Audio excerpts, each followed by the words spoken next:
Most people move through their 60s and 70s measuring themselves against the wrong things, against how they used to look, against what they used to be able to do, against some imagined version of aging that they either dread or pretend not to think about. They miss the measurement that actually matters, not whether you are slower or less strong than at 40, whether you are still doing the things between 65 and 85 that most people your age have quietly, gradually, almost invisibly stopped doing. The things that, if you still have them, mean you are not just surviving this chapter, you are doing it right. My name is Dr. David Mercer. I've spent 28 years studying aging patterns in over 9,000 patients between the ages of 65 and 95. And in all those years, I have noticed something that the clinical numbers never quite capture. The people who move through this chapter well are not necessarily the ones with the best labs or the lowest blood pressure or the most disciplined routines. They are the ones who have not lost 5 specific abilities that most people in this age range let go of without noticing, without deciding, without ever understanding what the letting go was actually costing them. 5 abilities that, if you still have them, tell me everything I need to know about the quality of the life you are actually living. A man named Douglas came to see me 2 years ago. He was 74. He walked in with a small cardboard box. He set it down carefully on the chair beside him. I asked him what was in it. He said, "Seeds. I am starting a new garden this spring, and I wanted to ask you whether I should be concerned about the bending." I told him to tell me about the garden first. He described it for 4 minutes without stopping. What he was planting, how he had laid out the beds, the specific variety of tomato he had ordered from a seed company in Vermont because it was the same variety his grandmother had grown. I watched him speak about seeds the way some people speak about children or grandchildren, with the full, undivided animation of someone describing something they genuinely love. That 4-minute description told me more about Douglas than his chart. I ran the 5 assessments that afternoon. He had not lost a single one. When I told him that, he looked at me with mild surprise. He said, "Is that unusual?" I told him that at 74, with a box of seeds on the chair and a plan and a passion and a grandmother's tomato in the order, it was not unusual at all. It was exactly what doing life right looked like. Subscribe right now. What comes next might change how you see the rest of this chapter entirely. Ability number 1. You can still be surprised, not startled, not temporarily thrown off. Genuinely surprised. The specific experience of encountering something you did not expect and finding it interesting rather than unsettling.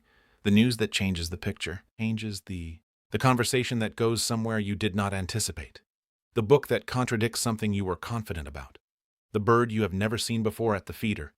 The fact that arrives unbidden and shifts how you understood something you thought you understood. The capacity to be surprised is one of the most underappreciated abilities in all of human experience. And after 65, in the people who have not lost it, it functions as one of the clearest signs that the mind is still fully engaged with the world rather than managing it from a safe and predictable distance. Here is what is happening neurologically when you experience genuine surprise. Your dopamine system fires in a specific pattern distinct from other pleasurable experiences. Surprise activates the locus coeruleus, a small structure in the brainstem that regulates attention, norepinephrine release, and the encoding of new information into long-term memory. The moment of genuine surprise is, at the cellular level, a moment of heightened neurological activity that makes the information surrounding it more likely to be deeply encoded, more likely to be retained, and more likely to generate new associations. The brain that is regularly surprised is a brain that is regularly building. The brain that is never surprised is a brain that has stopped expecting the world to have anything new in it. A study from the University of Amsterdam followed 2,900 adults aged 65 to 83 for 8 years. Those who reported frequent experiences of genuine surprise, defined as unexpected information or events that they found interesting rather than threatening, had 4 times lower rates of cognitive inflexibility, 3 times lower rates of depression, and significantly better scores on measures of creative thinking compared to those who reported that nothing much surprised them anymore. 4 times lower cognitive inflexibility, from the simple biological fact of still being open to the unexpected. Helen was 69. She came to see me for general assessment. She sat down and described her days in the level, unvarying tone of someone reading from a script they have rehearsed many times. Everything was fine. Everything was manageable. Nothing was difficult. I asked her when something had last surprised her. She thought about it for a long time, long enough that I understood the answer before she gave it. She said, "I cannot remember. I think I have organized things so carefully over the years that nothing unexpected happens anymore." I asked her whether that felt like safety or like something else. She was quiet for a moment, and then said something I have thought about since. She said, "I think I thought it was safety. But sitting here trying to remember the last time something surprised me and not being able to, it feels more like a room with all the windows closed." I asked her to open one window, something small, something that could reasonably deliver the unexpected. She started a weekly walk through a part of her neighborhood she had driven past for 20 years without ever entering on foot. 5 streets she had never walked. She came back 6 weeks later and said, "Doctor, last Tuesday I found a tiny enclosed garden behind a building I had never noticed. I stood there for 10 minutes and I could not stop smiling." She said it with the quality of someone who has recovered something they did not know they had lost, because that is what genuine surprise does when it returns after a long absence. It does not just deliver information. It delivers the experience of a world that is still larger than the one you have been living in. And that experience, it turns out, is something the body needs as much as the mind does. Ability number 2. You can make a decision and feel settled in it. This sounds simple.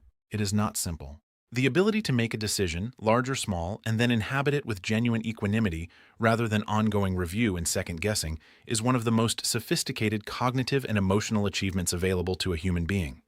Most people, at every age, live with a background hum of post-decision revisiting. Did I choose correctly?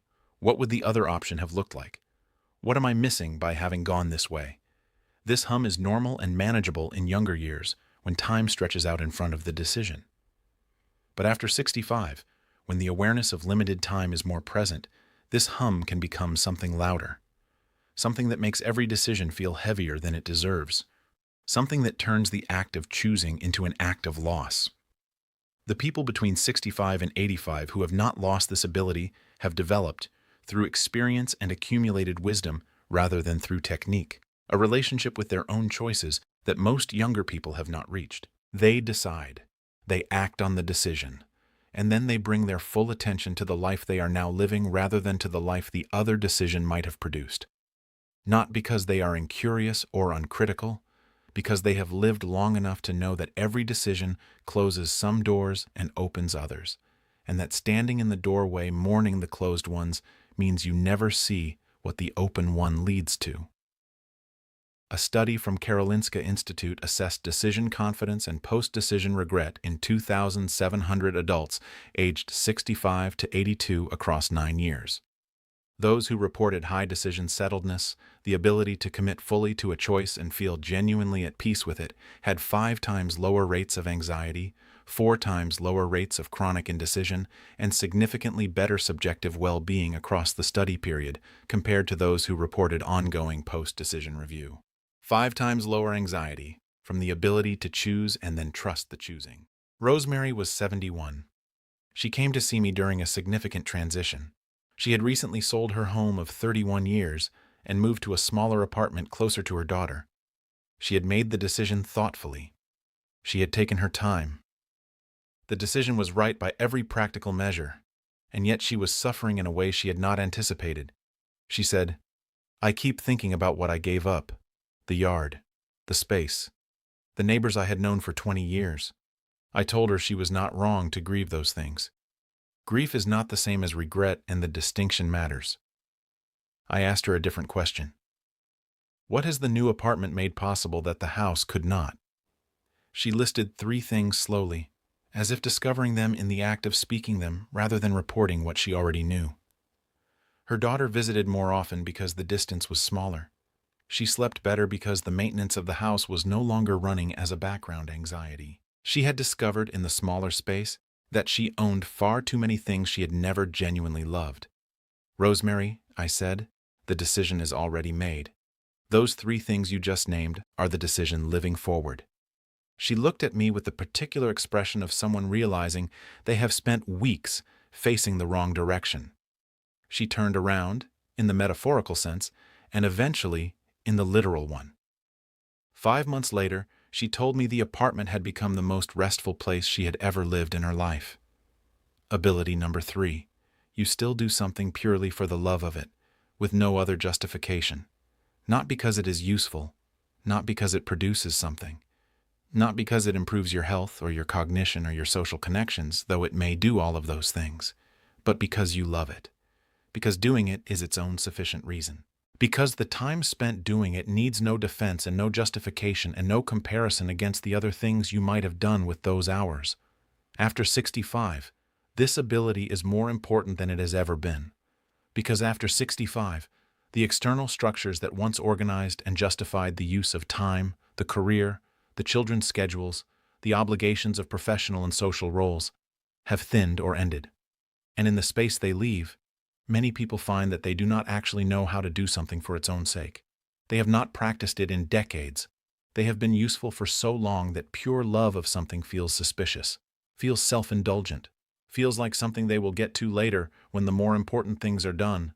Later never comes, or it comes and they do not recognize it.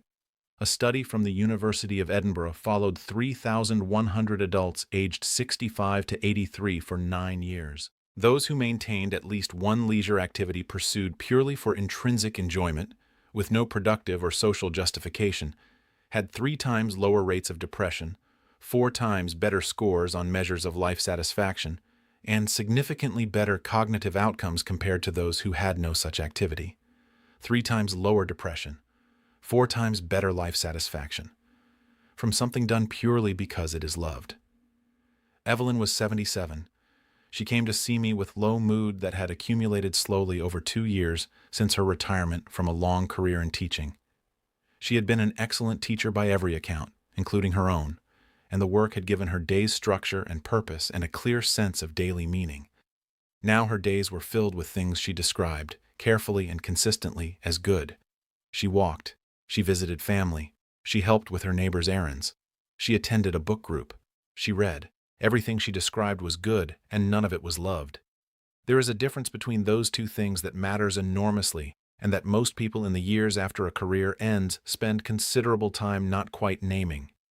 I asked her whether there was anything she would keep doing even if no one knew she was doing it, even if no one benefited from it, even if it had no measurable effect on any outcome she could point to. Simply because she loved it. She was quiet for a long time. Then, very quietly, she said, "I used to paint. Before the career, before the years of raising a family, I used to paint for hours on weekend mornings, and I never showed anyone what I made, and it was the most myself I have ever felt." I asked when she had stopped. She said, "I do not know exactly when. At some point it seemed like something I no longer had time for. And then later it seemed like something that did not make sense for someone my age to still be doing." I asked her who had told her that. She looked at me. "No one," she said. I told myself that. I asked her whether she thought it was true.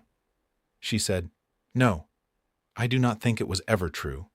I think I was just waiting for permission that was never going to come from anywhere except from me." She set up her paints the following Saturday morning. She came back 8 weeks later with a small painting in a brown paper bag. She did not show it to me as evidence of anything. She showed it to me the way Douglas had shown me his seeds. Now here is where the list arrives at its heart. The first 3 abilities, being open to surprise, trusting your decisions, doing something purely for love, they are all forms of engagement with your own life. They are about how you are present in the days you are given. They are inward-facing. But the next 2 abilities are different. They are about how you move through the world in relation to other people, in the spaces between you and the people you are closest to, and the people you have not yet met. And they are the ones that, when they are present together with the first 3, produce the particular quality of a person who is not just doing life right themselves, but who makes the people around them slightly better at it too. The kind of person, in other words, that the world has always needed more of, and that this chapter of life has the greatest capacity to produce. Ability number 4. You can receive help without it diminishing how you see yourself. This is one of the quietest and most consequential abilities in this age group. After decades of being the person who helps, who provides, who manages, who is capable and reliable and does not need much, most people in their 60s and 70s arrive at a relationship with needing help that is fraught with feelings they have not fully examined. The help offered by a younger person feels like a verdict. The assistance with something that used to be easy feels like evidence. The accommodation made for age or health or limitation feels like confirmation of a narrative that the self has been quietly resisting for years. And so the help is refused, or received with visible discomfort, or acknowledged grudgingly in a way that makes the person offering it feel that they have done something wrong. And the relationship that could have deepened through the natural giving and receiving that close relationships require stays instead at the surface of performed independence. The people in this age range who have not lost this ability have found something that most people never find. They have separated their dignity from their self-sufficiency. They understand, at the level of genuine belief rather than intellectual acknowledgement, that needing help is not a reduction of the self. It is a condition of being human at every age. And receiving help graciously, with genuine gratitude rather than defensive deflection, is not weakness. It is one of the most generous things one person can do for another, because it allows the person offering help to feel that their care has landed, that it was welcomed, that it mattered. A study from the University of Toronto followed 2,800 adults aged 65 to 84 for 9 years. Those who scored highest on measures of gracious help receiving, the ability to accept assistance without emotional cost to the sense of self, had 4 times stronger relationship bonds, 3 times lower rates of social isolation, and significantly better physical health outcomes over the study period, compared to those who consistently refused or reluctantly accepted offered help. 4 times stronger relationships, from the willingness to let someone else contribute to your life. Martin was 78. He came to see me after a fall at home that he had not told his daughter about for 3 weeks. He had not wanted to worry her. The fall had been minor in its physical consequences. The withholding had been significant in its relational ones. I asked him why he had not called her immediately. He said, "She worries enough already, and I do not want her to see me as someone who falls. I do not want that to be the version of me she carries." I told him I understood the feeling. Then I asked what he thought his daughter would feel when she eventually found out, as she inevitably would, that 3 weeks had passed in silence. He thought about it carefully. She would feel shut out, he said slowly, and frightened, because she would not know if this was the first time or if there had been others she had not been told about. I asked him what would have happened if he had called her the same evening the fall occurred. He said, "She would have come over. She would have been glad I called. She would have felt that I trusted her with the hard thing." I asked him which outcome he would choose if he were her. He was quiet for a long time. He said, "I think I have been protecting myself by calling it protecting her. That is one of the most honest things I have heard a patient say in a long time." He called her that evening. She came over. They had a conversation he described to me as the most honest one they had managed in 15 years. He did not fall a second time, not because of the conversation, because after the conversation, she felt trusted enough to help him identify the rug in his hallway that had been the actual cause. The help he had resisted led to the safety he had been trying to manage alone. Ability number 5. You still know that the story is not finished. This is the most important ability on the list. The one that contains all the others. The one that, when it is present, makes all 5 function as a coherent whole rather than as a collection of separate and unconnected capacities. It is the fundamental orientation toward the future that refuses to see the chapter between 65 and 85 as a conclusion being reached rather than a story still being written. The conviction, not as a belief maintained against the evidence, but as a lived experience of daily reality, that what happens next is still genuinely open, that you are not in an epilogue waiting to end, that the most meaningful chapters of some lives are written in these exact years by people of exactly this age who have refused to stop reaching toward what has not yet arrived, that there are things still to understand, still to build, still to give, still to feel, still to discover about yourself and about the world that have not yet been reached, and that the reaching is still worth everything it costs. After 65, this orientation is the one most directly under threat. The culture surrounding this age range, however kindly intended, communicates in 100 small ways that the important parts are behind rather than ahead.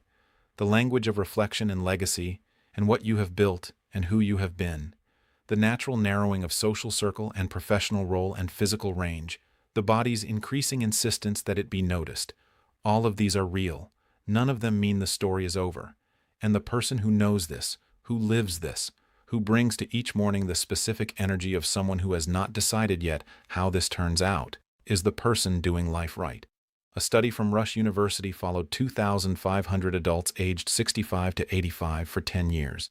Those who maintained high future orientation, defined as the genuine and active belief that significant positive things could still happen in the years ahead, had 4 times lower rates of cognitive decline, 3 times lower rates of depression, and lived an average of 7 years longer than those who had adopted a primarily retrospective orientation toward their own lives.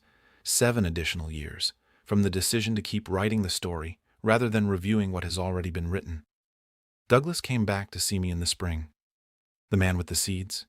He had brought something in his jacket pocket and pulled it out and set it on the desk between us. It was a tomato. Small, slightly imperfect in shape, the deep red of something that has had enough time. He said, "Doctor, that is the first one of the season." He pushed it across the desk toward me. I told him I could not take his first one. He said, "I grew enough. Take it." He said it with the ease of someone who is not keeping score, who does not need to hold the first one because they trust that more are coming, who knows that the story is not finished because the next spring's planting is already planned, and the catalog from Vermont is already on the kitchen table with 3 new varieties marked, and a note about which beds need amending. That is doing life right. Not a grand performance, not an extraordinary achievement measured against any external standard. A 74-year-old man with a tomato in his pocket and a plan and the absolute conviction, held not as hope against the evidence but as lived daily fact, that this is not the end of anything, that it is the middle of something still becoming, that the seeds know what he knows, that the ground is still good, and that there is still time to grow. 5 abilities, not 5 tests to pass or 5 scores to achieve. 5 signs that the best of what you have always been is still fully here, still open, still building, still entirely worth everything the days ahead are going to ask of it. If you have not yet lost these 5, you already know what the seeds know. And what the seeds know is everything.